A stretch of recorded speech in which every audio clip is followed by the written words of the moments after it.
गोस्वामी तुलसीदास जी का जब विवाह हुआ तो गोस्वामी जी की इच्छा थोड़ी ना थी कि विवाह हो जाए। रामचरितमानस की कथा करते और सुंदर भाव से श्रवण कराते, बहुत प्यार से कथा करते थे। तो एक दिन अपने कक्ष में बैठे थे तो शंकर भगवान प्रकट हो गए और शंकर भगवान ने कहा कि तुलसी तुम विवाह कर लो। तुलसीदास जी ने कहा कि क्यों फंसा रहे हो प्रभु, क्या मिलेगा, बड़ी जिम्मेदारी होती है। ऐसे आराम से अपना पोथी उठाते हैं और कथा करके चले आते हैं, और अगर विवाह हो गया तो एक बड़ी जिम्मेदारी हो जाएगी। शंकर भगवान ने कहा तुम कर तो लो, तुम्हारा जीवन बहुत अच्छा चलेगा। तुलसी बाबा मान गए और तुलसी बाबा का विवाह हो गया। और जब विवाह हो गया तो आप सबको पता है कि तुलसी बाबा अपनी पत्नी से कितना प्रेम करने लगे।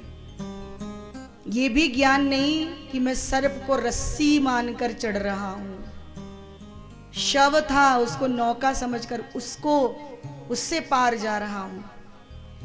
और अंतोगत्वा क्या हुआ कि पत्नी जब मिली तो उसने इनकी दुर्गंध जो शरीर से आ रही थी, भान अवस्था का इनको नहीं रहा कि हम कैसे जा रहे हैं। तब पत्नी ने अड़का के कहा था, काश इतना प्रेम तुम राम से करते। और वही वाक्य इनके जीवन में कितना असर किया कि आज तुलसीदास जी की चौपाइयां घर घर में तुलसी के बिरवे के सदृश, जैसे तुलसी मैया का वृक्ष सब घरों में पाया जाता है, ऐसे ही तुलसीदास जी की चौपाइयां हर घर में गाई जाती है। शंकर भगवान से पूछा था फिर तुलसी बाबा ने कि मेरे साथ ऐसा क्यों? कहा प्रतिकूल परिस्थिति में भी तुमने इतना सुंदर भाव राम जी के प्रति व्यक्त किया, तुम्हारी नियति यही थी। तो कभी कभी क्या होता है कि हमको विपरीतार्थक चीज प्राप्त हो जाती है,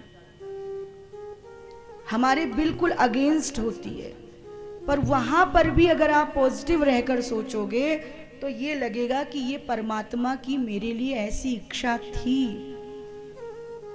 क्योंकि हम सबका गंतव्य, हम सबके जीवन का एक ही लक्ष्य है, कोई रुकने वाला नहीं है, जाना ही पड़ेगा। और अगर इसमें फंसे रहोगे दिनों रात तो कब जागृत होगे?